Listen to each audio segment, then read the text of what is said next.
प्रोजीत कैतव अत्र परम निर्मत्सराणां सतां वेद्यं वास्तवम् अत्र त्वस्तुषि वदं तापत्रयोन्मिलनम। यहाँ पर बताए एक श्लोक में 3 बार अत्र आया है। पहला जो अत्र है बोले धर्म प्रोजीत कैतव अत्र, बोले ये भागवत ग्रंथ में कोई कपटता धर्म नहीं, कोई कपटता धर्म नहीं। भागवत में शुद्ध रूप में भगवान को कैसे प्रसन्न करेंगे, इसलिए जहाँ पर धर्म अर्थ काम है, धर्म करो उसको जरा पैसा कमाओ, पैसा से दान पुण्य करो उसको जरा स्वर्ग को जाओ, इसको बात नहीं बताए, ये कपट धर्म है।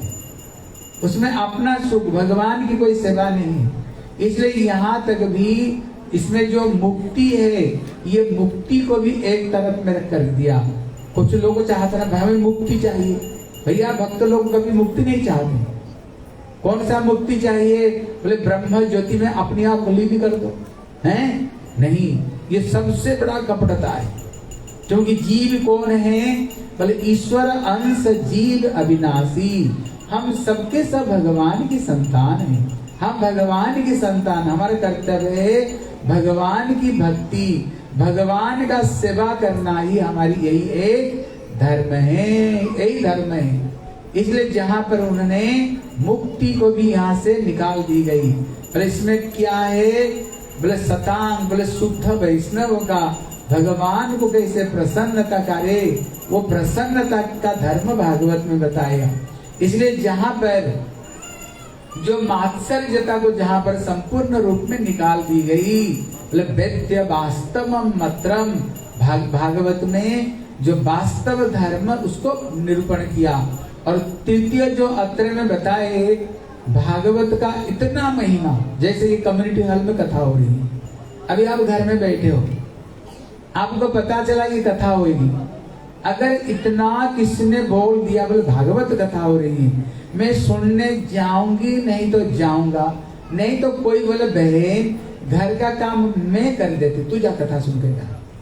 अगर इतना भी अगर कोई बोल दिया तो कहते सद्य हृदय अवरुद्धते अत्र, इतना बोलते ही भगवान उसके हृदय में ऐसे बंध जाते हैं जैसे मानो एक व्यक्ति किसी घर को अंदर में घुसे, अपने आप को अंदर से कुंडी बंद कर दे।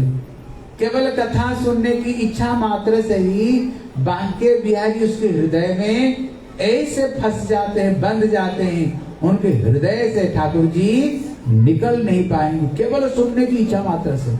अगर सचमुच से अगर कोई आकर कथा में बैठ गया, सचमुच से अगर कोई घर से आए और ये भागवत कथा में बैठ गए, सुखदेव गोस्वामी कहते इसका इतना महत्व है, इसका इतना महत्व जो आप सोच भी नहीं सकते, इतने महत्व। बोले सद्य हृदय अवरुद्धते अत्र कृतिवी शुश्रूषवी तत्क्षणात्। बोले भैया कथा कौन सुन सकता है, बोले सभी नहीं सुन सकते। बोले शुश्रूषवी, शुश्रूषवी मतलब जिनकी करोड़ों करोड़ों जन्म से कोई पुण्य उदय हुआ हो, कोई सौभाग्य उदय हुआ हो, वही व्यक्ति ही कथा में आ सकते हैं, सभी कथा में नहीं आ सकते। अगर कोई बोलेगा हमने तो कोई पुण्य ही नहीं किया, बोले कोई जरूरत नहीं पुण्य, तो बोला आओ कथा सुनो, आकर के बोले कथा में बैठ जाओ, कथा में बैठ करके कथा सुनते सुनते ही तुम्हारी सुकृति बढ़ जाएगी और एक दिन ही कथा सुनने का अधिकारी बनोगे। इसलिए शुश्रूषवी तत्क्षणात्, इसलिए ये भागवत प्रतिज्ञा लेता है केवल कथा श्रवण मात्र से जीव को परम गति और भगवान की चरण की प्राप्ति होगी। बोले श्रीमद् भागवत कथा मृतम की, बोले श्री सुखदेव गोस्वामी की जय जय श्री राधे। हाँ, जो भागवत का जो तृतीय श्लोक है, हाँ ये जो तृतीय श्लोक है इसको बताया आशीर्वाद। क्या बुलाया? आशीर्वाद। भागवत कथा सुनने का क्या फल है, हमें मिलेगा क्या? इसलिए बताए तुम भागवत कथा नहीं सुन रहे हो, आप कल्प वृक्षों के पीछे बैठे हो। बोले भैया कल्प वृक्ष किसको कहते हैं? बोले जो मांगो तुमको वही मिलेगा। जो मांगो, हम कल सुन रहे थे ना, अगर कोई नियम से अगर कथा सुने, नियम से, ऐसे नहीं कथा को बीच में आए, नहीं तो जब कथा विश्राम होते जा रहे हैं तभी प्रसाद का समय पर आए, नहीं, कथा से पहले आनी चाहिए। कथा से, आप बताओ जो सिनेमा देखने के लिए जाते हो, बीच में जाते हो ना लास्ट में जाते हो? अरे बोलो, कब जाते हो? पहले जाते हो ना, पहले जाकर लाइन लगाते हैं। अगर गंदी से गंदी फिल्म होगा ज्यादा उसमें जैसे होगा। अगर टिकट नहीं मिलेगा तो ब्लॉक में फिर टिकट खरीदी करेंगी, आधा घंटा 1 घंटा लाइन में खड़ी होंगी, पहले जाकर के शो से पहले जाकर के बैठ जाएगी, है ना, ऐसे करते हैं। और जो कथा सुनने के लिए आप कब आते हैं? इसलिए कथा सुनने से पहले आनी चाहिए, ठीक है ना। हनुमान जैसे कथा श्रोता बनो। कैसे सुना, कैसे बनो? हनुमान जैसे। हनुमान का नाम सुने हो? कौन कौन सुने हो? सब जानते हो। आप बताओ, हनुमान जी से कोई क्या बड़े हो सकता है? कोई बड़े हो सकता है? अगर करोड़ों जगह पर कथा हुई ना, हनुमान जी करोड़ों रूप धारण करते हैं, और कथा से पहले आकर के पीछे बैठेंगे, हाथ जोड़ करके बैठेंगे, और बड़े हृदय से कथा सुनते हैं, आंखों से आंसुओं को बहाते हुए, और प्रेम से हाथ जोड़ करके हनुमान जी कथा सुनते हैं। और कथा सुन करके जब सबके सब चले जाएंगे, वहां का चरण धूलि लगा करके सबको प्रणाम करते हुए मेरे हनुमान जी तभी जाते हैं।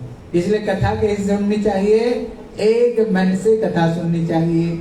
इसलिए हम कथा नहीं सुन रहे हैं, हम कल्प वृक्षों को नीचे बैठे हैं। जो मांगोगे, अगर सही सही सुने तो, ऐसे नहीं आधा सुनी नहीं तो लास्ट में आई, फिर तुम फल क्या मिलेगा? मिलेगा, लेकिन पूरी फल नहीं मिलेगी। इसलिए क्या करनी चाहिए? कथा से पहले आकर के अच्छे तरह से कथा, नियम से कथा सुना, ध्यान से कथा सुना, फिर जो कुछ मांगोगे भागवत आपको, जो दुखी उसे सुख प्रदान करता है, जो निर्धन उसे धन प्रदान करता है, जो संतानहीन उन्हें संतान प्रदान करता है, जो रोगी उसे निरोगता प्रदान करता है, जिसको जो मांगोगे, और जो भक्ति चाहते हैं, प्रेम चाहते हैं भगवान, उसको प्रेम भी प्रदान करते, सब कुछ भागवत प्रदान करते हैं। लेकिन यहाँ पर एक चीज के लिए सावधान भी किया।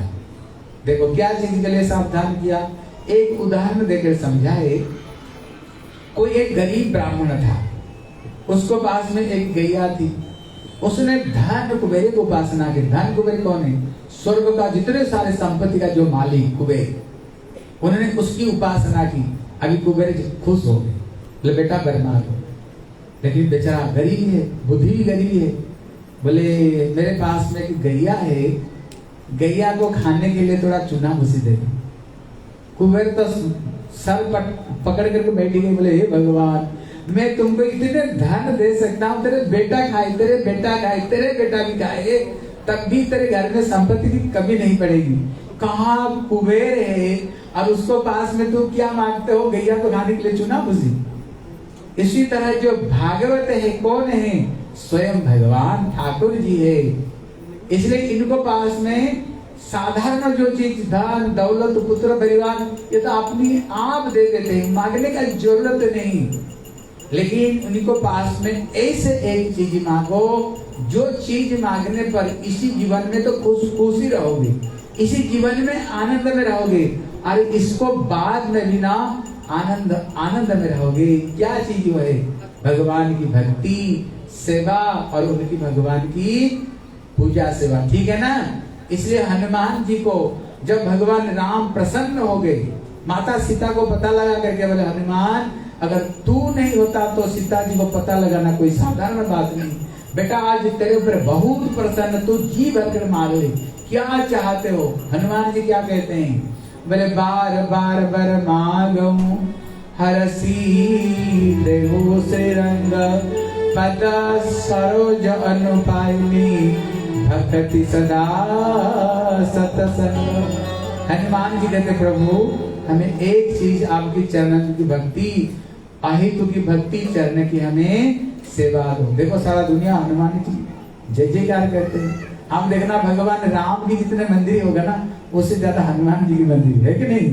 जितने भगवान राम की पूजा होती है, उससे ज्यादा हनुमान जी की पूजा होती है। बोले कारण क्या है? क्योंकि भगवान राम की शुद्ध भक्ति की है। इसलिए अगर हम भगवान की शुद्ध भक्ति मांगेंगे तो ठाकुर जी हमें खुद को खुद दे देंगे।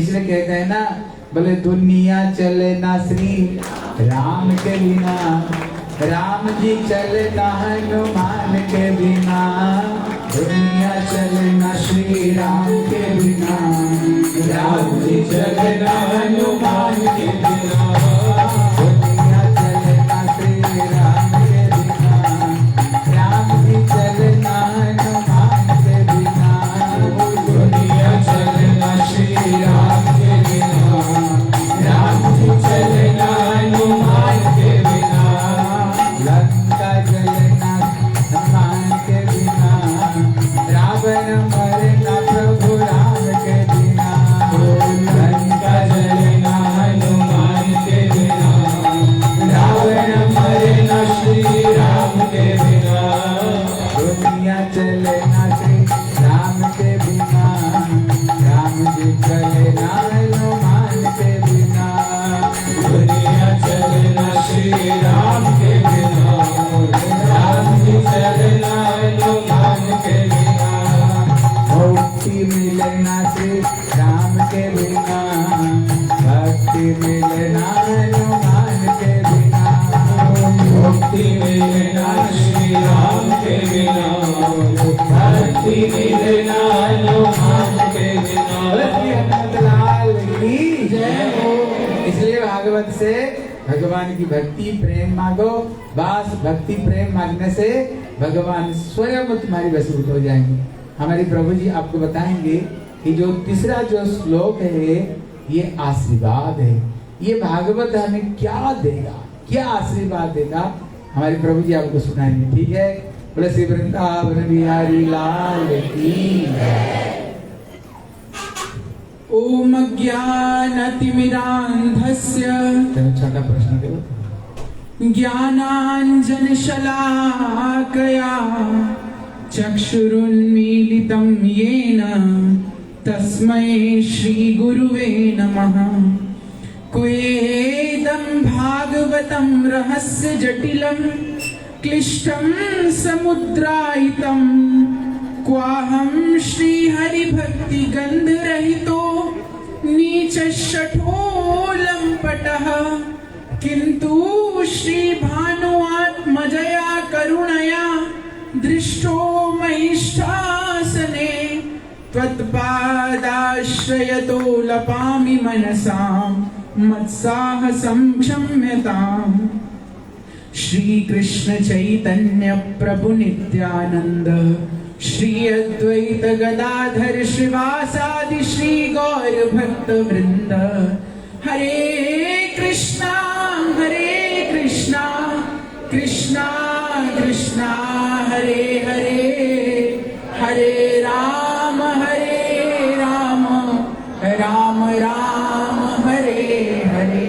और एक बार जोर से बोलो, हरे कृष्णा कृष्णा कृष्णा हरे हरे, हरे राम राम राम हरे हरे। सर्वप्रथम मैं अपने गुरुपाद पद्म विष्णुपाद अष्टोत्तर शत भक्ति वेदांत श्रीधर गोस्वामी महाराज जी के चरण सरोज में अनंत कोटि दंडवत अर्पण करता हूँ। तत्पश्चात परम गुरुदेव नित्य लीला प्रविष्टो विष्णुपाद अष्टोत्तर शत भक्ति वेदांत श्री नारायण गोस्वामी महाराज एवं भक्ति श्री रूप सिद्धांति गोस्वामी महाराज जी के चरण कमलों में अनंत कोटि दंडवत अर्पण करता हूँ। श्रीमन महाप्रभु सहित समस्त गौर परिकर जययुक्त हो, उपस्थित समस्त वैष्णव वैष्णविया आप सभी को मैं यथायोग्य दंडवत प्रणाम करता हूँ। हरे कृष्णा। देखो, जब हमारे गुरुदेव कहें कि आप लोग कीर्तन या फिर महामंत्र पूरे जोश के साथ बोला करो, पूरे आनंद के साथ, तो आप लोग वैसा कीजिए। ऐसे नहीं कोई सो रहा है, कोई बोल रहा है हरे में हरे हो गया तो ए हरे, ऐसे नहीं। देखो, हम लोग कहां से बोलते हैं महामंत्र बताओ? मुख से ही तो बोलते हैं। किधर से बोलते हैं? मुख से बोलते हैं। मुख शब्द का अर्थ जानते हो क्या होता है? मुख शब्द का अर्थ होता है मुहुः मुकुंदस्य खे आकाशे। यत् तत्र मुकुंदस्य इति मुकुंद इति मुखे स्वतः, अर्थात जिस मुख से आकाश में भगवान का नाम गुंजायमान हो जाए उसको मुख कहते हैं, उसी को ही मुख कहते हैं। अगर इस मुख से भगवान का नाम नहीं गूंज रहा है तो ये मुख नहीं है, ये चूहे का बिल है। क्या है? चूहे का बिल है। अब ये आप ही डिसाइड करो कि आपका मुख है या फिर चूहे का बिल। अब ये तो आपको ही देखना है। इसीलिए पूरे जोश और पूरे के पूरे भाव के साथ महामंत्र हरे कृष्णा कृष्णा हरे हरे, हरे राम हाँ भैया, आप लोगों का तो मुख है, चूहे का बिल नहीं है। हरे कृष्णा। अभी जो मेरे गुरुदेव ने मुझे आदेश किया है तीसरा मंगलाचरण श्रीमद् भागवत जी का, उसके ऊपर जो इन्होंने पढ़ाया है उसको मैं आपको बताऊं। ये तीसरा मंगलाचरण जो है यह आशीर्वादात्मक मंगलाचरण है। इसका अर्थ क्या है? ये हमें श्रीमद् भागवत जी का फल क्या है, ये हमें क्या दे सकता है। तो तीसरा मंगलाचरण क्या है? आप लोगों में से बहुत लोगों को याद होगा। निगम कल्पतरोरुगलितं फलम शुकमुखादमृतद्रव संयुतं पिबत भागवतं रसमालयं मुहुरहो रसिका भुवि भावुका। निगम कल्पतरोरुगलितं फलम, ये क्या है? निगम यानी निगम क्या होती? निगम शब्द का अर्थ क्या है? निनिशेषेण अशेषेण पुरुषार्थ चतुष्टयम् निगमः इति वेदः। मतलब ये वेद रूपी वृक्ष का पका हुआ फल है। साधारण अर्थ इसका मतलब क्या है? वेद रूपी वृक्ष यानी कल्प वृक्ष, उसका पका हुआ फल है। क्या है ये? श्रीमद् भागवत महापुराण। इस फल की विशेषता है क्या? इस फल की ये विशेषता है कि इसमें ना तो गुठली है, ना ही छिलका है, ना अपर कवरिंग है और ना सीड है। तो इसको ऐसे ही आस्वादन किया जा सकता है और आस्वादन किया जा चुका है। इसलिए ये जो फल है यह विशेष है, साधारण फल नहीं है। श्रीमद् भागवत कल्प वृक्ष का पका हुआ फल है, श्रीमद् भागवत महापुराण। इसीलिए देखिए ये पूरा का पूरा कल्प वृक्ष, इसका जो सार सर्वस्व है, जो सारभूत फल है, वही श्रीमद् भागवत के रूप में परिणित हुआ है, वही श्रीमद् भागवत रूप में परिणित हुआ है। इसलिए इसको कहा निगम कल्पतरोरुगलितं फलम। गलितम मीन्स गलितम, गलितम का अर्थ होता है गला हुआ नहीं, अर्थात पका हुआ, बिल्कुल पका हुआ, और जिसके अंदर गुठली और छिलका ना हो। अच्छा, अब दूसरी बात आती है किसके द्वारा परिवेशित है। देखो, अब कोई व्यक्ति खूब बढ़िया से प्रसाद बनाए, खूब बढ़िया से बढ़िया प्रसाद बनाए। अब प्रसाद तो बना दिया, लेकिन जब तक परिवेशन नहीं किया जाएगा उसका, तब तक प्रसाद बना है नहीं बना, कैसा बना है कैसा नहीं बना, इसका अनुमोदन कौन करेगा? इस भाव का अनुमोदन कौन करेगा? इसीलिए श्री व्यास जी ने इस पूरे के पूरे श्रीमद् भागवत रूपी प्रसाद को बना तो दिया है। अब बारी आई परिवेशन की, तो परिवेशन कौन करेगा? तो ये कोई और नहीं करेगा, ये तो गोस्वामी शुकदेव ही करेंगे। तो परिवेशन करने के लिए श्रीमद् भागवत जी का कौन आ गए? श्री शुकदेव गोस्वामी। इसलिए शुक मुखाद अमृत द्रव संयुतम, ये साधारण शुक नहीं है। जो ये शुकदेव है ये साधारण शुक नहीं है। प्रिया शुक श्री विश्वभानुजाय, ये श्री राधा रानी के तोता है। लेकिन श्री गर्ग संहिता में लिखा है कि ये श्री गोविंद के भी तोता है। कैसे? देखिए, जब ये श्री राधा रानी के पास जाते हैं तो राधा रानी क्या करती है? राधा रानी कहती है, राधा रानी अनार का दाना लेती है और इस तोते के मुख में डालती हैं और कहती है हे शुक कुछ कहो, हे शुक कुछ कहो। तब श्री सुखदेव गोस्वामी यानी ये जो शुक, ये जो तोता है, ये श्री गोविंद की माधुरी का उद्घाटन करते हैं। कैसे बताते हैं? श्री शुक बताता है राधा रानी को, हे राधा रानी, आज जो श्री गोविंद के नाक की बेसर है ना, वो ऐसी गजब ढा रही है। उनके कान का जो छल्ला है कुंडल का, जब वो कपोलों के साथ रगड़ खाता है तो ऐसा प्रतीत होता है जैसे कोटि कोटि सूर्य का लावण्य प्रस्तुत हो गया हो। उनकी बिच्छुरित अलकावलियां जब उनके कपोलों का स्पर्श करती हैं तो ऐसे प्रतीत होता है जैसे कोटि कोटि भंवरे फूल का मकरंद, फूलों के मकरंद पर टूट पड़े हों। ऐसे दिव्य दिव्य जब वे चलते हैं तो ऐसा प्रतीत होता है जैसे कोटि कोटि सिंगनियों की मदमस्त चाल को उन्होंने अपनी कमर के ऊपर सुशोभित कर लिया हो। इतनी सुंदर दिव्य चाल है उनकी। अच्छा और कहो शुक, राधा रानी कहते और कहो शुक, और कहे शुक, और कहे। तब श्री सुखदेव राधा रानी को श्री गोविंद की दिव्य रूप माधुरी का वर्णन करते हैं। तब श्री राधा रानी अनार का दाना लेती है और श्री शुक के मुख में डालती है। जब मुख में डालती है शुक के मुख में, तो जब श्री गोविंद की दिव्य माधुरी सुनती है श्री राधा रानी तो नैनों से अजस्र अश्रु निपातन करती हैं।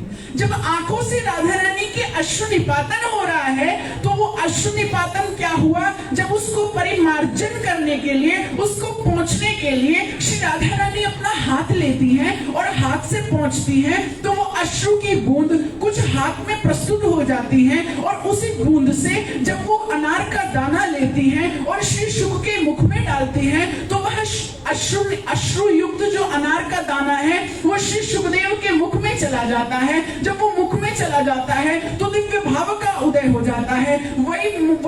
वही दाना, जो अनार का दाना, अश्रुयुक्त अनार का दाना जब शुक के मुख में जाकर के उदर में प्रविष्ट होता है तो वह रस ब्रह्म हो जाता है और वही रस ब्रह्म जब मुख से उदय होता है श्रीमद् भागवत के श्लोकों में परिणित हो जाता है।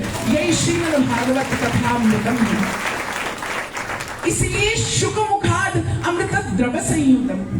श्री सुखदेव कभी वो तोता आकर के हाथ पे बैठता है और कभी राधा रानी के हाथ पे बैठता है, कभी श्री गोविंद के हाथ पे बैठता है। जब श्री राधा रानी के हाथ पे वो तोता बैठता है तो अनार का दाना खिलाती हुई श्री प्यारी जू कहती है हे शुक कृष्ण बोल, कृष्ण बोल, कृष्ण बोल। तब वो तोता कृष्ण कृष्ण करता है और वही तोता जब उड़ करके श्री श्याम सुंदर के हाथ पे उपस्थित हो जाता है तो श्री श्याम सुंदर अनार का दाना खिला करके कहते हैं हे शुक राधा बोल, राधा बोल, राधा बोल। एक बार जब श्री युगल, श्री श्याम सुंदर और श्री राधा रानी एकत्र प्रस्तुत हो गए और जब प्रस्तुत हो गए तो वो शुक आकर के बैठा। तब राधा रानी ने कहा अस्य तो मम शुका, ये तो मेरा शुक है, मेरा तोता है। श्री गोविंद बोले तुम्हारा तोता कैसे हो गया, ये तो मेरा तोता है। अस्य मम शुकास्ति अपि, ये तो मेरा शुक है, ये तो मेरा तोता है। तो राधा रानी कहे मेरा तोता है, गोविंद कहे मेरा तोता है। अब निर्णय कौन करावे कि भैया किसका तोता है। तो इतनी देर में पूर्णमासी पुरोहिताइन आई तो कहा आप ही तय करा दीजिए कि किसका तोता है। तो श्री पूर्णमासी पुरोहिताइन से कहा मैं निर्णय करवा दूं कि किसका तोता, कहा करा दीजिए। तो कहा यदि इसने राधा बोला तो ये श्री श्याम सुंदर का तोता है, यदि इसने श्री कृष्ण बोला तो ये श्री प्यारी जू का तोता है। तो कहा हे शुक अब तो कुछ बोल। तब वो तोता ना तो बोला राधा और ना तो बोला कृष्ण, वो तो दोनों पंखों को उड़ाता हुआ बोला राधे कृष्ण, राधे कृष्ण। इसलिए ये दोनों का तोता है। गाढ़ानुराग भर निर्भर भंगुराय कृष्णेति नाम मधुरम मृदु पाठयन्त्य अरिधिम्मा मदन्य मदि चंचल जाति दोषात् यह राधा करार बुरुरु कोर कचष्टु दोषिणी। ये श्री सुखदेव हैं, यही है शुक मुखाद अमृत द्रव संयुतम। अब एक और बात, अब ये तो बता दिया ये कौन शुक हैं। अच्छा आप एक बात बताओ, ये जो फल है गलितम फलम श्रीमद् भागवत रूपी फल है, यदि ये ऊपर लटका हुआ है, अब जब ऊपर लटका हुआ है ये फल, अब आप एक बात बताओ, ये बिल्कुल पका हुआ है, रस इसमें से चुचा रहा है, अब अगर ये ऊपर से नीचे गिर जाएगा तो एकदम से नष्ट हो जाएगा कि नहीं, हाँ या ना? अरे ये इतना भारी है, रस से युक्त है, रस से सराबोर है, अगर ये ऊपर से नीचे गिर गया तो ये नष्ट हो जाएगा कि नहीं? हो जाएगा। तो इसको नष्ट होने से कैसे बचाएं? ये क्या सीधा की सीधा गिर गया? नहीं, वहां से प्रस्तुत हुआ श्री राधा रानी से प्रस्तुत होकर के ये फिर उसके बाद ब्रह्मा जी, फिर नारद जी, फिर पराशर जी, ऐसे करते करते शुक शौनकादिक, उसके बाद नीचे आया, फिर उसके बाद हमारे पूरे गुरुवर्ग के पास आया, और गुरुवर्ग से होता हुआ परम गुरुदेव से होता हुआ हमारे श्रील गुरुदेव, और ये श्रील गुरुदेव के मुख से आज श्रीमद् भागवत रूपी फल हम लोग के ऊपर परिविष्ट हो रहा है। यही श्रीमद् भागवत है। मुझे कोई फल है, वो मुझे वहां वो पीछे जो मैया बैठी है उसके पास करना है, तो मैं कैसे पास करूंगा?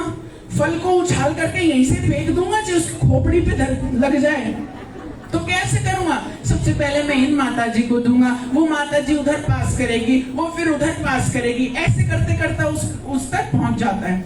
ऐसे ही श्रीमद् भागवत रूपी जो दिव्य फल है, जो रस से सराबोर फल है, ये साधारण तरह से नहीं प्रस्तुत हुआ कि साधारण तरह से आ गया, ये गुरु परंपरा से होता हुआ, हमारे गुरुदेव से होता हुआ फिर हम तक पहुंचा है। इसलिए भागवत श्रवण करे वैष्णवे स्थाने, भागवत जी का श्रवण कहाँ करना चाहिए? वैष्णवों के स्थान पर। इसलिए श्रीमद् भागवत अनुपम है, अनुपम श्रीमद् भागवत जी है। इसलिए श्रीमद् भागवतम पिबत भागवतम रसमालयम, ये रसमालयम है। रसमालयम क्यों है? क्योंकि रसमा इति राधा तस्य लयम, ये राधा रानी, ये रसमा क्या है? रसमा के लिए श्री श्रीधर स्वामी पाद कहते हैं रसमा इति राधा, ये श्री राधा रानी का दिव्य चरित्र है। अरे जैसे कोई मैया है, उसका बालक खो जाए और मेले में जब वो खो जाता है तो मैया ढूंढ रही है, इधर जाती है उधर जाती है, अरे मेरा बालक कहाँ है, मेरा बालक कहाँ है, मेरा बच्चा कहाँ है, मुझे उससे अत्यंत प्रेम है, मेरा बालक कहाँ है, बालक कहाँ है। तो जब वो मैया मेले में पहुंचती है, जब मैया मेले में पहुंचती है तो बहुत भीड़ भड़का होता है, इतने में कोई भिखारी माता के चरणों में पड़ जाता है, अरे मैया मुझको कुछ दे दे, कुछ खाया नहीं, कुछ मैंने अभी तक, कुछ मेरा पेट खाली है, मुझे कुछ तो दे दे। तो वो मैया कहते अरे तू दूर हो जा, पहले मेरा बच्चा खो गया, मुझे उससे मिलने के लिए जाना है, वो रूठ करके चला गया, मुझे जाना है। तो कहा नहीं, जब तक नहीं आपका पीछा नहीं छोड़ूंगा जब तक आप कुछ दे नहीं देती। तो क्या करती है मैया? मैया के पास कुछ नहीं होता तो अपने हाथ के कंगन उतार करके ये ले, ये पकड़ मर, लेकिन पकड़ तू इसको, लेकिन मेरे को जाने दे, तब वो उसको दे देती है और वो चली जाती है। ऐसे ही जब श्री राधा रानी श्री कृष्ण प्रेम विफला होकर के चलती हैं तो श्री कृष्ण के दर्शन युक्त जब श्री राधा रानी चलती हैं और पाद विन्यास करती हुई राधा रानी चलती हैं तो श्री कृष्ण आगे आगे, कभी श्री राधा रानी आगे आगे, ऐसे करते करते कभी यहाँ मान कभी वहां मान। जब श्री राधा रानी चलती हैं तो चलने पे ये जो संत लोग हैं ये राधा रानी के चरणों में गिर जाते हैं, तो राधा रानी कंगन के रूप में श्री हरि कथा ही उन संतों को दे देती है और वही हरि कथा आज हम लोग को प्राप्त हो रही है। इसलिए शुक मुखात अमृत द्रव संयुतम, इसलिए पिबत भागवतम रसमालयम, ये रसमालयम है, रसमा इति राधा तस्य लयम, रसमालयम। इसीलिए हम लोग को कैसे प्राप्त करनी, कैसे पीना चाहिए, कैसे श्रवण करना चाहिए? तो बोले मुहुरहो रसिका भुवि भावुका, रसिकों से श्रवण करना चाहिए। रसिकों को, रसिक कौन है? रसिका, उनका उसकी विशेषता क्या है? बोले रसिका भुवि भावुका, जो भावुक है, जो श्री नित्य श्री राधा कृष्ण की दिव्य लीला का आस्वादन करते हैं, हमारे परम गुरुदेव जैसे, हमारे गुरुदेव जैसे, इसलिए वे भावुक हैं। रसिका भुवि भावुका, हम जैसे नहीं है, हम तो नाटक करते हैं। एक बार एक मैया बैठी, सामने कथा चल रही, तो इतनी देर में श्री गुरुदेव प्रसंग गा रहे दिव्य श्री राधा कृष्ण के विरह का। अब उससे रोया ना जाए और वो देखे इधर उधर तो कोई सब लोग भावुक व्यक्तियों के अश्रु निकल रहे हैं। अगले दिन वो रुमाल में पिपरमेंट लगा लाई और जैसे ही आंख में गिरा तो हंसने की बात पे भी रोने लग गई, जोर जोर से हंसने की बात पे रोने लगी। हमने देखा यार क्या हुआ, बाद में पता चला यार रुमाल में पिपरमेंट लगा रखा है। तो इसको नहीं कहते हैं भावुका, भावुका रसिका, रसिका भूमि भावुका। वही रसिक है वही भावुक है, जो भावुक है वही रसिक है। भावुक कैसे हैं? घर परिवार की बात पे, इधर उधर की बात पे, चुगली बुगली में नहीं, जो श्री कृष्ण कथा को श्रवण करने में भावुक हैं वही रसिक हैं। इसलिए रसिका भूमि भावुका, ये आशीर्वादात्मक मंगलाचरण है। इसलिए ये तीसरा मंगलाचरण है। मंगलाचरण क्यों किया जाता है? एक ही उत्तर है इसका। आपसे कोई भी पूछे तो गधे की अकल से समझ लो, एक ही उत्तर है। किसी भी कार्य को करने से पहले मंगलाचरण करना उस कार्य की योग्यता को प्रदान कर देता है, इसलिए ही मंगलाचरण करना चाहिए। इसके अलावा कोई उत्तर नहीं है। कार्य की योग्यता को प्रदान कर देता है मंगलाचरण, इसीलिए मंगलाचरण किया जाता है। अंत में मंगलाचरण, मध्य में मंगलाचरण, शुरुआत में मंगलाचरण, इसीलिए ये मंगलाचरण, इसलिए आशीर्वादात्मक मंगलाचरण श्री गुरुदेव ने मुझको पढ़ाया, आप लोगों के सामने रखा। इन्हीं सभी शब्दों के साथ वांछा कल्पतरुभ्यश्च कृपा सिंधुभ्यैव पतितानां पावनेभ्यो वैष्णवेभ्यो बोलो वृंदावन बिहारी लाल की, श्रीमद् भागवत कथा मृतम की। हाँ, ये जो श्लोक है ये आशीर्वादात्मक, ये मंगलाचरण है। अभी प्रश्न है भैया ये आशीर्वाद हमें क्या दिया? कभी ये वेद रूपी कल्प वृक्ष का फल, वो फल क्या है? बोले गोपियों ने जैसे कृष्ण को भक्ति की है। यद्यपि कृष्ण भक्ति सभी भक्तों ने किया है, लेकिन इस सर्वश्रेष्ठ रूप में ये ब्रज गोपियां ही कृष्ण भक्ति की, इसलिए इनका नाम गोपी। गोपी मतलब क्या? बोले गो मतलब होता है इंद्रियां और पी मतलब होता है पीना। जो नित्य निरंतर कृष्ण भक्ति रस को इंद्रियों को द्वारा पान करते हैं, इसलिए इनका नाम बताया गोपियां हैं। इसलिए भागवत का आशीर्वाद यही है, गोपियां जैसे भक्ति की, यही भक्ति ही सर्वश्रेष्ठ भक्ति है, जिनकी भक्ति में भगवान स्वयं वशीभूत होकर के कहते हैं, हे ब्रज गोपियों, तुम लोगों ने मेरे लिए जैसे पुत्र, परिवार, भाई, बंधु सब कुछ मेरे लिए तुम लोगों ने त्याग की, इसलिए मैंने ब्रह्मा जैसे परमायु लेकर के भी कभी तुम्हारी ऋणी से कभी मैं ऋणी नहीं बन सकता हूँ। यही भागवत का आशीर्वाद है। गोपी प्रेम ही ये भागवत का आशीर्वाद है। अभी ये घोर कलियुग आने पर सौनकादि ऋषियों ने श्री ब्रह्मा जी को पास में गए, बोले ये कलियुग से हम बच्चे कैसे? बोले कोई चिंता नहीं, मैं अपना मन से एक चक्र प्रकट करके फेंकूंगा, ये चक्र जहाँ पर गिरे समझना वही पवित्र स्थान, वहीं पर बैठ करके भजन करोगे, तुम्हारे ऊपर कलियुग को व्याप्त नहीं करेगा। ये चक्र जाकर गिरा नैमिषारण्य में, बड़े दिनों से सौनकादि ऋषि लोग वहीं पर बैठ करके यज्ञ कर रहे थे, लेकिन यज्ञ करते करते करते करते उनका हृदय तक भी जल गई, लेकिन मन में कोई शांति सुख नहीं। एक दिन भगवत इच्छा से श्री सुत गोस्वामी आए, इनको देख करके सौनकादि ऋषि को बड़े प्रसन्न हो गए। अहोभाग्य है आज संतों का हमें दर्शन मिला। तब उनको आसन दे करके तब उनको हमने 6 प्रश्न करते हैं। अब ये 6 प्रश्न का जो उत्तर है ये संपूर्ण ये श्रीमद् भागवत हमारी श्री श्यामानंद प्रभु जी आपको बताएंगे वो 6 प्रश्न क्या है, और सौनकादि ऋषियों ने सुत गोस्वामी को जो की है। याद रखना, कल फिर पूछूंगा आपको, जो बोलेगा मैं इसको इनाम दूंगा। ये 6 प्रश्न क्या है, ठीक है? घुमा दो, कोई है इसको घुमा दो तो उसका। हाँ बोलो।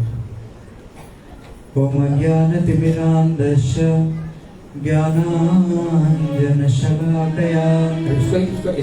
चक्षुरुन्मिलितं येन तस्मै श्रीगुरवे नमः।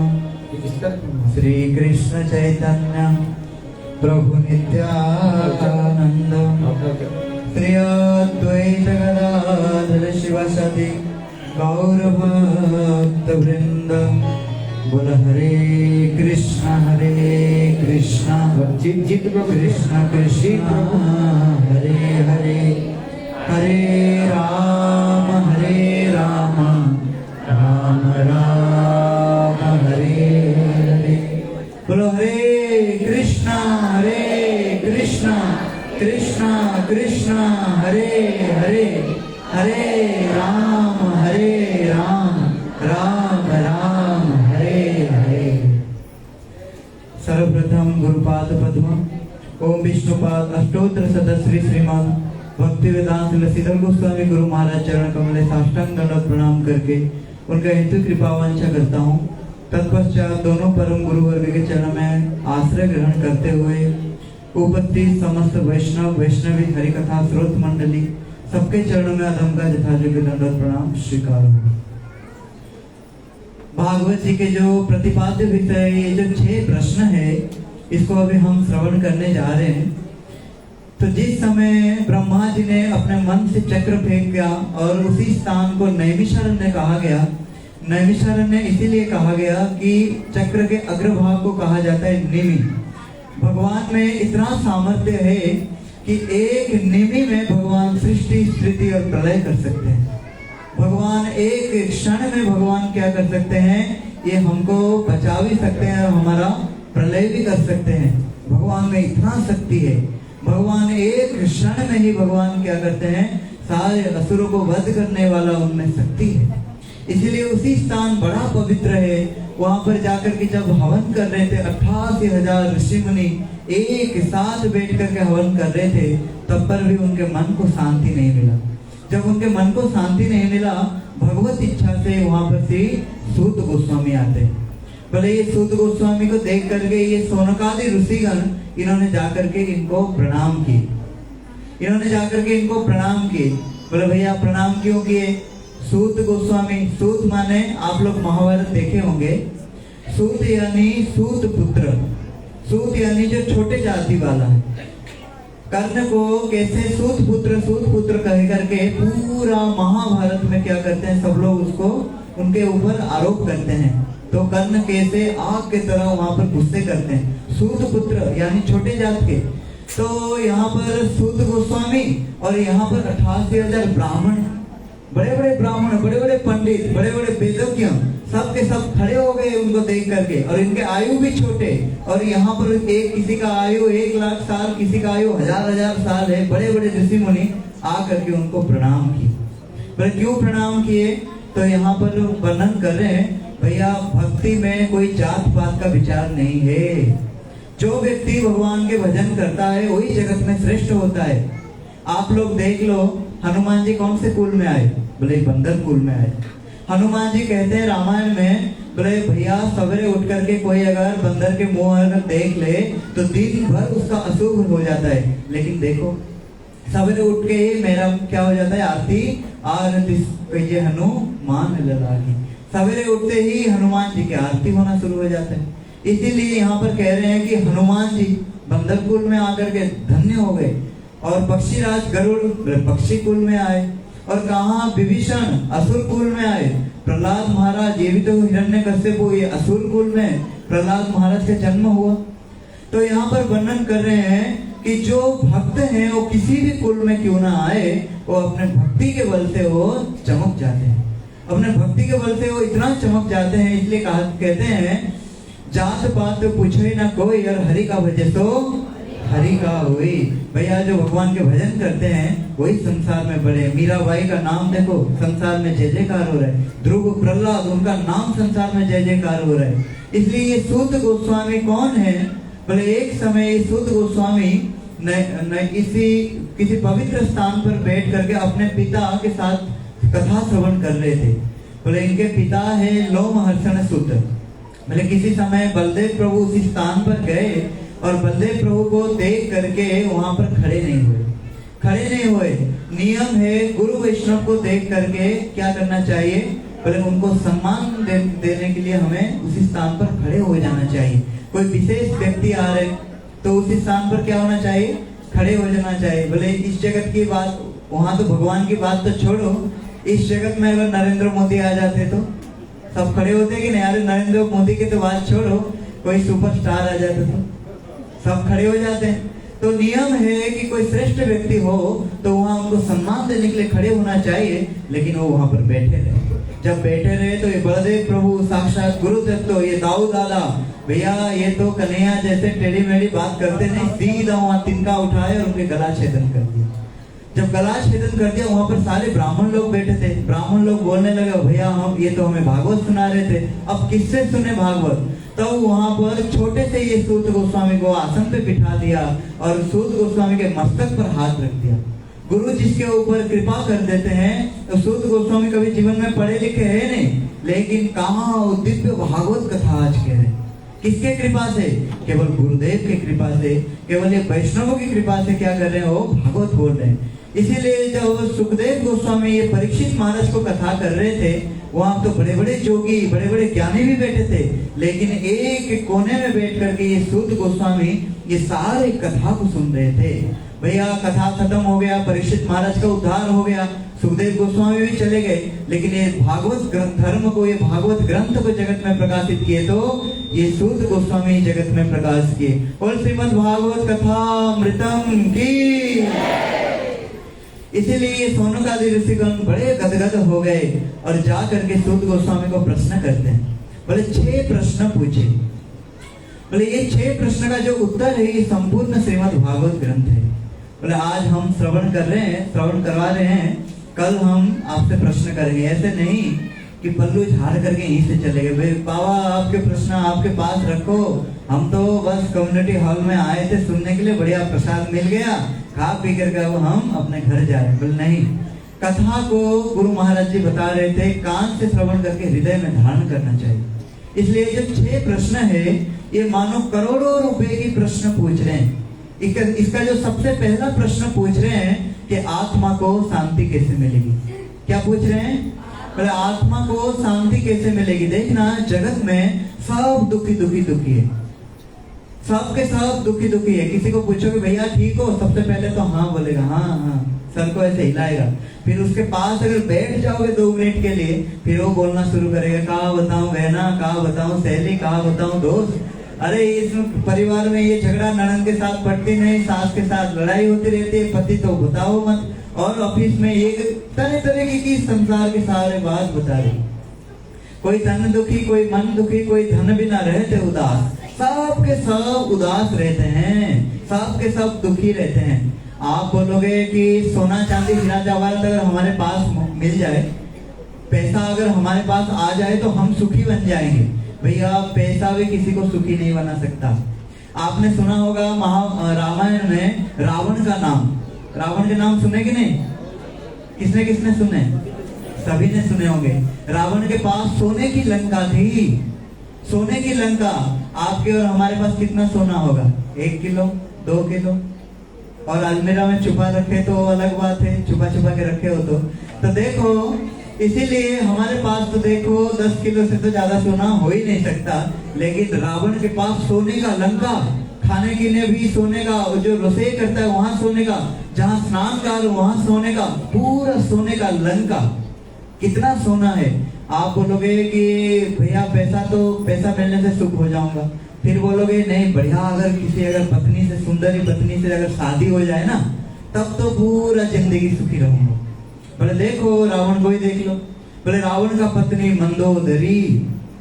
मंदोदरी को देख करके किसी समय पर हनुमान जी भी आश्चर्य हो गए, विचलित हो गए। इतना सुंदरी कमल नयनी, इतना सुंदरी मंदोदरी कि हनुमान जी आकर के जब सीता माता को ढूंढने आए तो मंदोदरी को पलंग के ऊपर सोते हुए देख करके आश्चर्य हो गए, कहीं ये तो मेरे सीता माता नहीं। फिर बाद में उन्हें मन में आया, अगर सीता माता होती तो चैन के नींद नहीं सोती, ये मेरे सीता माता हो ही नहीं सकते हैं। बोले जहां से भी रावण स्वर्ग में, मर्त्य में, जहां भी रावण 3 भुवन में जाता था, वहां से जितने सुंदरी अप्सरियां, जितने सुंदरी रमणिया को खींच करके जोर जबरदस्ती ला करके लंका में शादी करता था। बोले सुंदरी पत्नी है। आप बोलोगे कि बहुत सुंदर है कि कोई अगर हमारे पास आज्ञाकारी पुत्र हो, तो आज्ञाकारी बेटा हो, तो बेटा को बोले उठ तो उठ जाएगा, बैठ बोले तो बैठ जाएगा। आजकल है नहीं। मैं उदाहरण दे रहा हूँ कि आप बोलोगे कि हो, तो मैं सुखी हो जाऊंगा। देखो रावण का पुत्र मेघनाद, इंद्रजीत जब ये रथ के ऊपर विराजमान करते थे, मेघ भी गड़गड़ कांपने लगते थे, और इंद्र को भी जिन्होंने जीता था, देवता लोग भी भयभीत होकर के स्वर्ग छोड़ करके चले जाते थे। ऐसे अजीत पराक्रम ये इंद्रजीत जब इन्होंने लक्ष्मण को दिव्य रूप में देखा तो लौट करके पिता को बोले पिताजी, बोले आप जिनसे युद्ध कर रहे हो साधारण वनवासी समझ रहे हो, साधारण वनवासी है नहीं, और लक्ष्मण स्वयं शेष है, और जो राम स्वयं वो भगवान है। इसलिए अभी भी देर नहीं हुआ, सीता माता ये लक्ष्मी इनको वापस कराओ, प्रभु राम आपको शरण में ले लेंगे। रावण सुन करके तो वहां गुस्से में आ गया, बोले पिता को उपदेश दे रहा है, युद्ध करना है तो युद्ध कर, नहीं तो चूड़ी पहन करके घर में बैठ, मैं युद्ध करने जा रहा हूँ। पिता के आज्ञा पालन करके युद्ध किया और अपने शरीर छोड़ दिया। मैं आप सबको प्रश्न पूछ रहा हूँ, भैया ईमानदारी से बताना, आप लोगों को अगर तबीयत खराब हो, आप लोगों को अगर शरीर छोड़ने की समय आए और पुत्र को बोलोगे भैया किडनी खराब हो गया है, किडनी तुम्हारा दे दो, कोई देगा? कोई देगा? नहीं देगा। शरीर छोड़ा यहाँ पर, आज्ञाकारी पुत्र है ही नहीं। हाँ, तो यहाँ पर वर्णन करें 1.25 लाख नाती पोती, सोने का लंका, दिव्य सुंदरी और आज्ञाकारी पुत्र, ये रावण को सुखी नहीं कर पाया। रावण शिव तांडव स्तोत्र में कहते हैं, हे प्रभु कदा सुखी भवाम्यहम्, हे महादेव मैं कब सुखी बनूं। इसलिए यहाँ पर कह रहे हैं भैया सोना चांदी सुख नहीं दे सकता, धन संपत्ति सुख नहीं दे सकता, परिवार वर्ग पुत्र कोई सुख नहीं दे सकता। इसीलिए प्रश्न पूछ रहे हैं आत्मा को शांति कैसे मिलेगी, जीवन में सुख कैसे मिलेगी। मानो हमारे लिए करोड़ों रुपए की प्रश्न पूछ रहे हैं ये सोनकादि ऋषिगण, आत्मा को शांति कैसे मिलेगी। बोले इनका जो द्वितीय प्रश्न है, कलिजुग का जो जीव है बोले बड़ा मंदमती है। बोले मंदाशु मंदमतयो मंदभाग्य उपद्रुता, बोले बड़ा मंदमती है। एक तो भगवान के भजन करने के लिए बोल दो तो सीधा वहीं पर सोना नींद पता नहीं तरह तरह की बात याद आने लगेगी। लेकिन अड़ोसी पड़ोसी में किसी के अगर झगड़ा लड़ाई हो रहा है, सीधा कान वहीं चली जाएगी। इधर उधर की काम में तो कान को हम खूब देते हैं, मुंह को खूब चलाते हैं, लेकिन हरि कथा सुनने के टाइम, भगवान के नाम उच्चारण करने के टाइम, अभी गुरुजी बोल रहे थे ना, इतने बार सबको बोलना पड़ रहा है भैया जोर से बोलो, जोर से बोलो। कोई हाथ उठा रहा है, कोई आधा उठा रहा है, कोई उठा के नहीं रहा है, फिर कोई आसपास देख रहा है, भैया तुमने उठा ले, चलो मैं भी उठा। कोई तरह तरीके से देख दाख करके भी कर रहे हैं, चलो जैसे तैसे आप कर ही रहे हो, स्वीकृति हो ही रहा है। लेकिन कैसे मंदमती कलियुग के जीव, खुद ही अनुभव कर लो। और दूसरी बात है सबसे बड़ी दोष जुभद्रता। बोले ये क्या है? अगर कंठी तिलक धारण करके अगर भगवान के शरण में आ गए तो सबसे बड़ी परेशानी होगा ये, बोले पड़ोसी, बोले मोहल्ले के लोग, बोले बड़े भक्तानी बन के फिर रहे हो। पहले तो शॉपिंग मॉल में अरे बड़े कथा सुनने जा रहे हो, तो पहले तो घूमने फिरने जाते थे, मूवी देखने जाते थे, और ये माथे में क्या ये लगा दिया, अरे गले में बढ़िया हीरा जवाहरात नेकलेस पहनो ना, ये लकड़ी क्या धारण कर लिया। बोले जगत में टांग खींचने वाला बहुत है। ये भक्ति को देख करके मीराबाई को तो नहीं छोड़े, मीराबाई के पीछे कुत्ते तक पड़ गए, प्रहलाद महाराज जी को जहर तक भी दे दिए, लेकिन भक्ति नहीं छोड़ा। लेकिन हमें कोई अगर उल्टा पुल्टा कुछ भी हमें कह दे तो बस माला को टांग देते हैं, तिलक लगाना छोड़ देते हैं, कंठी लगाना छोड़ देते हैं। नहीं, बोले नहीं, ये भक्ति नहीं है। इसलिए कलियुग का जो जीव है वो किस प्रकार भगवान को भक्ति कर सके, कैसे भगवान को भक्ति कर सके।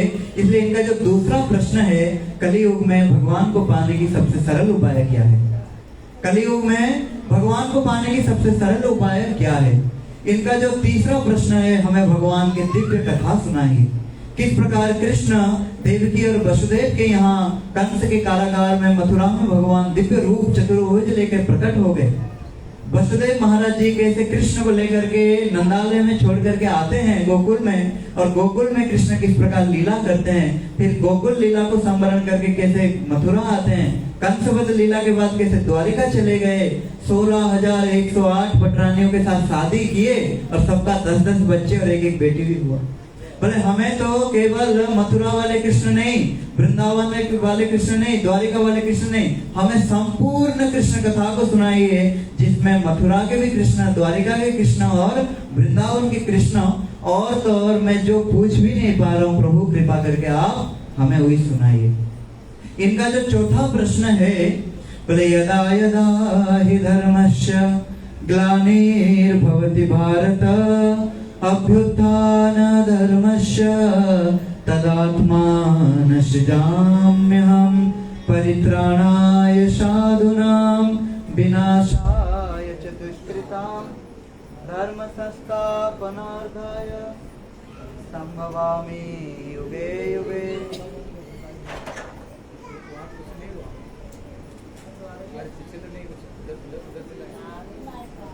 बोला हरे कृष्णा कृष्णा कृष्णा हरे हरे राम राम हरे।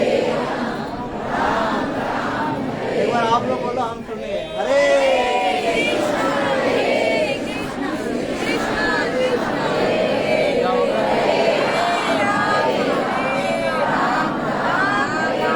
और एक बार 3 बार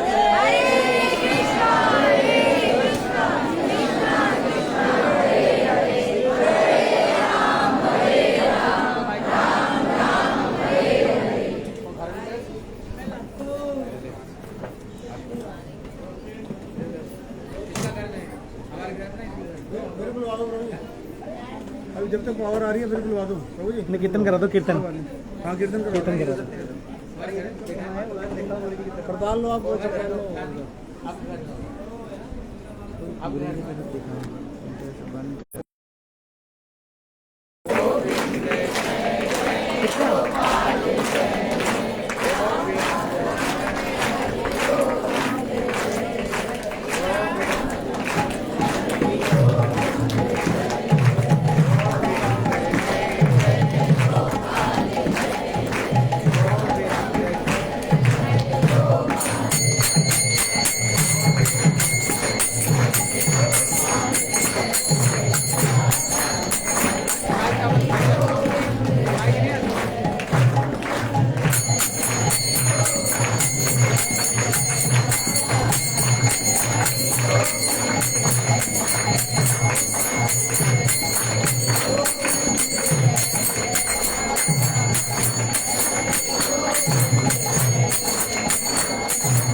हरि बोल। हरे कृष्णा हरे कृष्णा।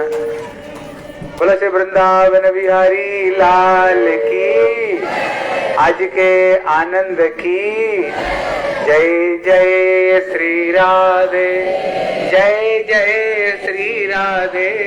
तो आना सुन लो तो, जय जय श्री राधे। हाँ, कितना प्रश्न सुना है? कितना प्रश्न सुन लिया? 4 प्रश्न सुने हैं। 4 प्रश्न में जो चतुर्थ प्रश्न है, भगवान कभी राम रूप में आए, भगवान कभी श्याम रूप में आए, भगवान कभी बराह अवतार में आए, ठाकुर जी कभी वामन अवतार में आए। इसलिए कृपा करके कृष्ण कथा तो सुनाओ, उसको साथ साथ में सारे अवतारों का भी कथा में सुनाओ। ये चौथा प्रश्न है। 5वां प्रश्न है ठाकुर जी की अद्भुत जो महिमा। जैसे भगवान कृष्ण जब 6 दिन के थे, उन्होंने पुतना को मार डाला। जब 1 महीना के हो गए ठाकुर जी, उन्होंने तृणावर्त को मार डाले हैं। 4 साल में उन्होंने बकासुर को मारे, अघासुर को 5 साल में मार दिए, और कालिये के सर के ऊपर में 6 साल में उन्होंने कालियों को सर पर नृत्य किया, और 7 साल में ठाकुर जी गिरिराज उठा लिया। बोलो श्री गिरिराज महाराज की, अरे जोर से बोलो, बोलो श्री गिरिराज महाराज की। और भगवान ने रास रचाया, 7 करोड़ गोपियों के साथ में रास किया।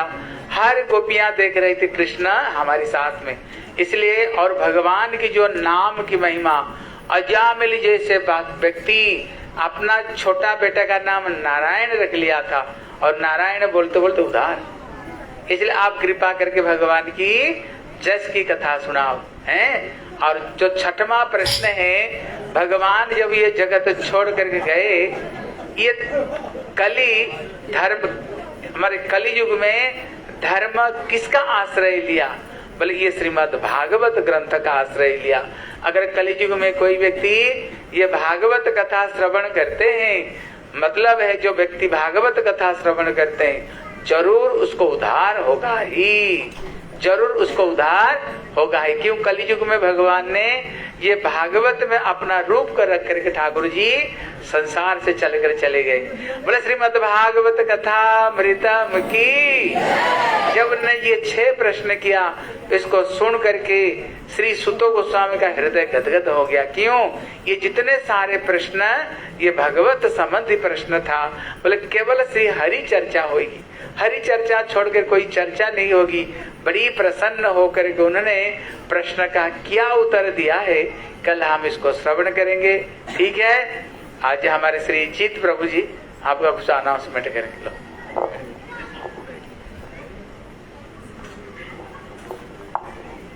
सभी लोग एक बार प्रेम से बोलेंगे हरे कृष्णा हरे कृष्णा कृष्णा कृष्णा हरे हरे हरे राम राम राम हरे हरे। जय श्री कृष्ण जन्माष्टमी महा महोत्सव की जय।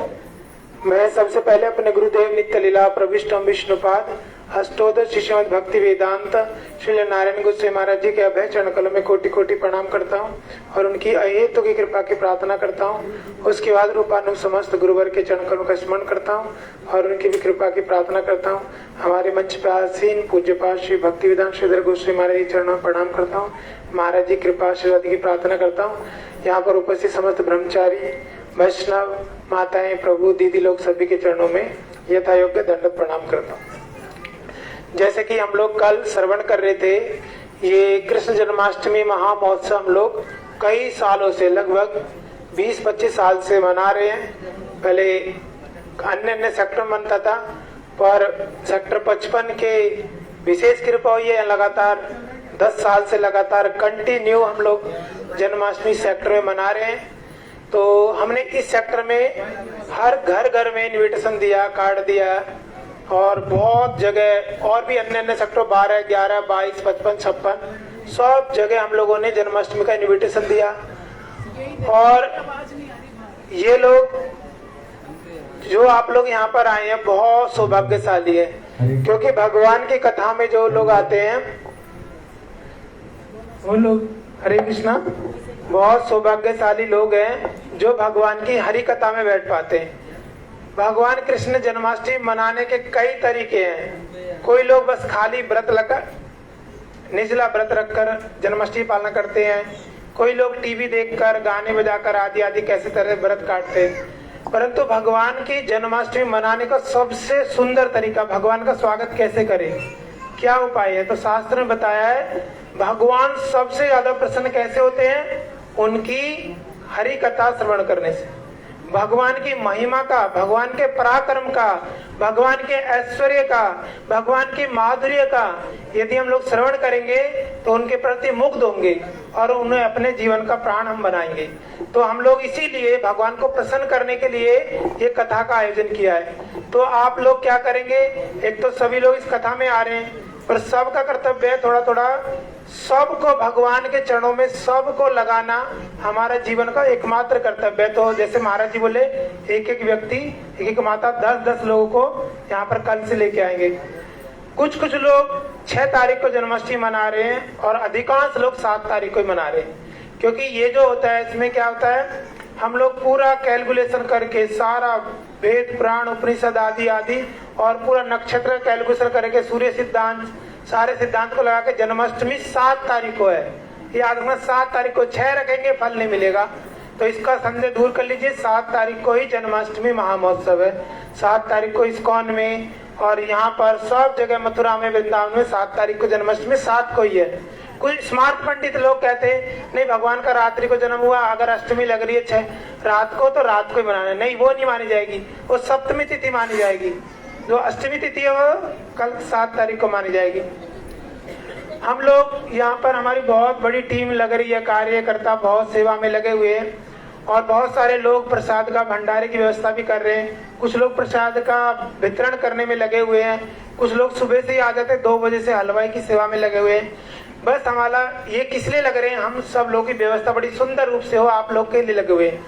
बस एक विनम्र निवेदन है कि बहुत सारे लोग, कुछ लोग अस्वस्थ भी हैं, लाइन में लग नहीं पाते।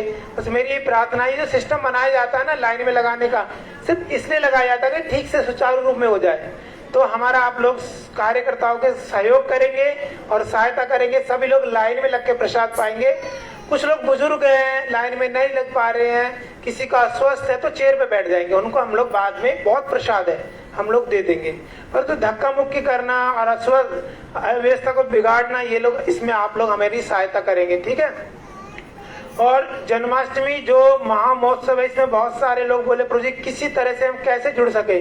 तो जो पुराने लोग हैं, जो हम लोगों से जुड़े हुए हैं, उनको पता है कैसे सेवा करनी है। बैलून की सेवा है, यहाँ पर झांकी सेवा है, यहाँ पर अभी झांकी सेवा और भी होगी। बहुत सारी माता दीदी लोग तैयारी कर रही हैं, बहुत से प्रभु लोग तैयारी कर रहे हैं, ठाकुर की 56 भोग बनाने माताएं लोग हैं। तो जन्माष्टमी के दिन भगवान के लिए क्या 56 भोग लगेंगे, 56 भोग, और भी ज्यादा से ज्यादा भोग लगेंगे। ये जन्माष्टमी जो मना रहे, हम लोग ही नहीं मना रहे, देवी देवता, ब्रह्मा जी, शिव जी, गणेश आदि आदि देव, सारे देव लोग स्वर्ग लोक में, जनलोक, तपलोक, ब्रह्मलोक आदि आदि लोकों में, Mathura, Vrindavan, America, New Zealand, Australia, सब जगह जन्माष्टमी मनाई जा रही है। तो हम लोग बहुत सौभाग्यशाली हैं जो भगवान से जुड़ सकते हैं सेवा के माध्यम से। तो 56 भोग की जो सेवा देना चाहते हैं, मतलब देने का मतलब बना के भी ला सकते हैं, बस उसमें प्याज और लहसुन नहीं डालना। तो क्या बनाना है क्या नहीं बनाना, जैसे सभी हलवा लिया है, 56 हलवा लिया है, ऐसा ना। इसलिए व्यवस्था बनाने के लिए हमने क्या किया है, जो लोग भी बनाना चाहते हैं, हमारी माता जी बैठी है, अनु माता जी, और एक माता जी में प्रार्थना करता हूँ, हमारी धना माता वहां जाके भी बैठ जाएंगी। तो जो इन 2 लोग लिस्ट दे देंगे, आप इन लोगों का नाम लिखा दीजिए क्या बना के ला के चाहते हैं, 56 भोग दे देंगे। और अच्छा, डिस्पोजल लाना बढ़िया सुंदर नया हो, ऐसा नहीं झूठा उठा हो, तो उसमें दे देंगे। और वो वापस लेने की उम्मीद, जैसे बर्तन खो जाते हैं इतने सारे में, तो वो ना हो, इसलिए डिस्पोजल बड़ा सुंदर सा करके उसे बना के आप 56 भोग दे सकते हैं। शाम को 7 बजे से, देखो जन्माष्टमी का विशेष प्रोग्राम है। अभी हमारा प्रोग्राम चल रहा है शाम को 5 बजे से 8 बजे तक, कोई 5:30, आप लोग तो कोई लोग 6 आते हैं, कोई 7 और कोई 8, परंतु हमारे कीर्तनकारी बहुत जल्दी 5:30 बजे यहाँ पर आ जाते हैं। आप लोग प्रयास करना, कल भी टाइम से आएंगे। पर जन्माष्टमी का जो प्रोग्राम शुरू होगा वो सुबह से ही होगा। मंगल आरती, वैसे तो मंगल आरती 4:30 बजे होती है, पर हम सब लोगों को सहयोग देने के लिए मंगल आरती का टाइम बढ़ा रहे हैं, क्योंकि कुछ लोग उठ नहीं पाते, भगवान का जन्म हुआ है। बहुत सुंदर मंगल, मतलब मंगल आरती, सारे जगत का मंगल करने वाले भगवान के कीर्तन के द्वारा भगवान के नेत्र खुलते नहीं, भगवान का दर्शन करने के लिए आप आइए। तो मंगल होता है उस दिन, तो जो मंगल आरती में करता है उसको तो मंगल निश्चित ही होता है। तो मंगल आरती हमने जन्माष्टमी को, महाराज जी कह रहे हैं सब लोग आए, इसलिए 6 बजे रख दीजिए। हमने मंगल आरती का टाइम रखा है 6 बजे। आप सभी लोग कोशिश, सुबह 6 बजे कोशिश, उस दिन विशेष प्रोग्राम है, मैंने बताया सुबह से शाम तक चलेगा। 6 बजे मंगल आरती होगी, 6:30 तुलसी आरती होगी, और 6:30 से 7:30 बड़ा सुंदर भगवान की स्तव स्तुति होगी, जो हमारे गुरुजी कराते थे मथुरा में, नंदनाष्टकम, राधा कृपा कटाक्ष भाजनम और भगवान कृष्ण के मधुराष्टकम, बड़े सुंदर सुंदर कीर्तन है, गुरु परंपरा का वैष्णव वंदना। और महाराज जी के मुखार बिंद से बड़ी सुंदर कथा श्रवण करेंगे, सुबह 7 बजे से लेके 8 बजे तक, 9 बजे तक। और कोई लोग हरिनाम के लिए बोले तो हरिनाम लेना दीक्षा, तो जन्माष्टमी बड़ा शुभ दिन है, जो भी हरिनाम लेना चाहते हैं वो भी नाम लिखा देंगे, क्योंकि हम सिस्टम बना लेंगे कैसे करना है, कितने बजे आना, फोन मैसेज व्हाट्सएप कर देंगे। तो जो हरिनाम होगा जन्माष्टमी के दिन, वो कितने बजे होगा वो लोग हम लोग बता देंगे। और ये कार्यक्रम चलेगा 9, 9:30 तक। उस दिन व्रत है, उस दिन कुछ नहीं लेना है, प्रसाद नहीं है। तो कोई अस्वस्थ है तो क्या है, पानी ले सकते हैं, फल ले सकते हैं 12 बजे 1 बजे, परंतु हम लोग का व्रत है, कुछ प्रसाद की व्यवस्था नहीं है। और यहाँ पर सजावट होगी, जैसे ठाकुर की सजावट, फूलों की सजावट हो गई, बैलून की सजावट होगी, बाकी झांकी की सजावट हो गई। वहाँ पर बहुत सारी चीजें, जो भी किसी तरह से भी जो सहायता करना चाहता है, जुड़ना चाहता है, तो हमारे काउंटर पे जो अनु माता जी हैं और धना माता जी है, वैभव प्रभु है, वहाँ पर रविंद्र प्रभु है, अनुपम प्रभु है, वहाँ बैठे हुए हैं। आप उनको बता सकते हैं किस तरह से जुड़ सकते हैं, किस तरह से सेवा कर सकते हैं। और शाम को जो प्रोग्राम होगा, सुबह का सेशन हो गया, दोपहर को हमारा विशेष अपना पर्सनल जन्माष्टमी के कोई कार्यक्रम रहेंगे। फिर कार्यक्रम शाम को शुरू होगा 6 बजे से। 6 बजे से कीर्तन होगा 7 बजे। 7 बजे विशेष आरती होगी ठाकुर जी की गौर नित्य महा राधा कृष्ण की विशेष आरती होगी। और आरती के बाद 7 बजे से 6 बजे से कंटिन्यू कार्यक्रम होते होते बड़ी सुंदर सुंदर झांकियां होगी, बड़ी लीलाएं होंगी। भगवान कृष्ण का स्वागत करेंगे हम लोग कथा के माध्यम से, कीर्तन के माध्यम से। कार्यक्रम चलेगा 12 बजे तक। और 12 बजे कि में महाअभिषेक होगा 11:30 पौने 12 से। उस महाअभिषेक में दूध, दही, घी, शहद और बहुत सुंदर सुंदर अभिषेक, फलों से फूलों अभिषेक होगा। तो उसमें भी आप लोग किसी तरह से जुड़ना चाहते हैं तो संपर्क कर सकते हैं। और 1 बजे 12:30 1 बजे प्रसाद होगा, व्रत का प्रसाद होगा। कोई लोग अन्न खा लेते, चंद्रमा को देखकर जल देकर अन्न खा लेते, कोई पराठे बर्फी आदि खा लेते, पर नहीं, अगले दिन व्रत का पालन सूर्य उदय के बाद और 9 बज के कुछ मिनट से पहले सूर्य व्रत पालन करना है। रात को अन्न नहीं खाना, सारी मेहनत बेकार चली जाएगी, इस शास्त्र में लिखा है।